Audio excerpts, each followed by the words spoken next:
Hello guys, तो guys आज की क्लास में हम बात करने वाले हैं हमारे chapter number 1 some basic concepts of chemistry class 11th के। तो इस वाले चैप्टर में हम बात करने वाले हैं लेक्चर नंबर 2 के। तो लेक्चर नंबर 2 में हम बात करने वाले हैं फिजिकल क्लासिफिकेशन में। हमने बात कर ली थी फिजिकल क्लासिफिकेशन में हमें तीन चीजें पढ़नी है, सॉलिड, लिक्विड एंड गैस। ठीक है, तो चलिए आज बात करते हैं। ठीक है, तो सबसे पहले हम बात करते हैं सॉलिड की।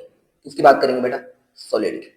तो सॉलिड के बारे में हमें क्या पढ़ना है सर, हम बता दीजिए। सर बेटा सॉलिड के बारे में आपको ज्यादा कुछ नहीं पढ़ना, कुछ छोटी मोटी चीजें आपको पढ़नी है और वो हम आज की क्लास में डिस्कवर करके फिर हम क्या करेंगे, निकलेंगे। ओके, ठीक है। तो सॉलिड, लिक्विड एंड गैस, इन तीनों को मैं अभी क्या कर रहा हूँ, ठीक है, गैस को मैं थोड़ा सा इस तरह से लिख देता हूँ।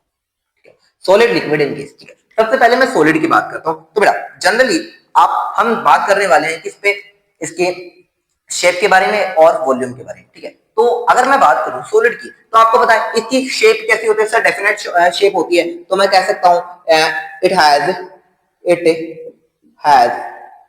Definite shape. It has definite shape. It has definite shape. Definite shape यानी कि इसके पास शेप कैसी होती है? डेफिनेट शेप होती है। ठीक है, शेप कैसी होती है? डेफिनेट होती है, बिल्कुल सही है सर।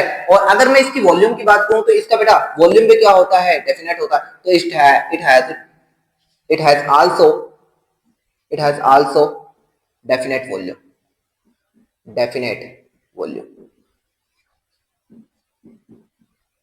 ठीक है, इसके बाद जो वॉल्यूम भी होता है वो क्या होता है?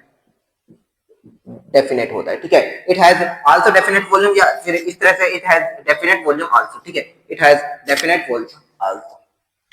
It has definite volume also, इस तरह से हम लिख देते हैं, ये काफी अच्छा रहेगा। Definite volume also.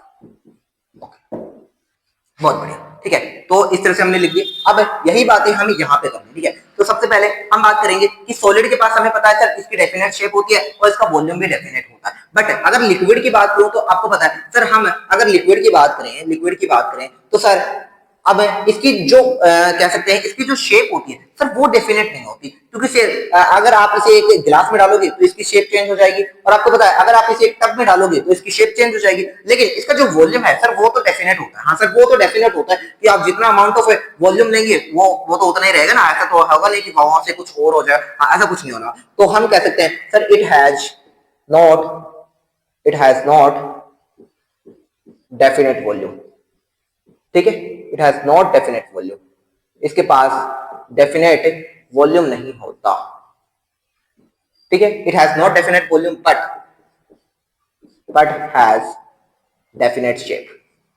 पर शेप कैसी होती है बेटा? डेफिनेट होती है। अच्छा sorry, it has not definite shape but it has definite volume, इसके पास वॉल्यूम कैसा होता है? डेफिनेट होता है। ये हमें याद रखना है। ठीक है, तो it has not definite shape यानी कि इसके पास डेफिनेट शेप नहीं होता, लेकिन इसके पास क्या होता है? अच्छा एग्जांपल भी आप लिख लेना सॉलिड के लिए। सॉलिड के लिए आप कुछ भी, जैसे मेरे हाथ में मार्कर है तो मैं ये लिख देता हूँ, मार्कर। ठीक है, आप कुछ भी लिख सकते हैं, मार्कर, पेन। ठीक है, पेन भी सॉलिड होता है तो आप कुछ भी लिख सकते हैं। ठीक है, डस्टर वगैरह। ठीक है, तो आप ये कुछ भी लिख सकते हैं। ठीक है, और यहाँ पे लिक्विड सबसे बढ़िया एग्जांपल क्या ही हो सकता है? लिक्विड H2 हो गया।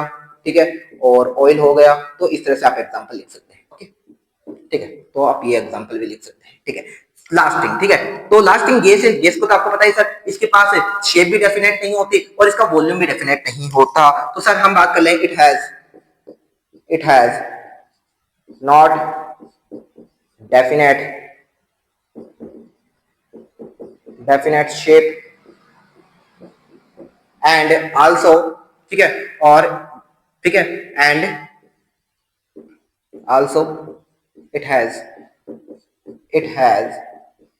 And also it has not definite. ठीक है, अच्छा आल्सो, अच्छा चल ठीक है, it has not definite shape and also it has not definite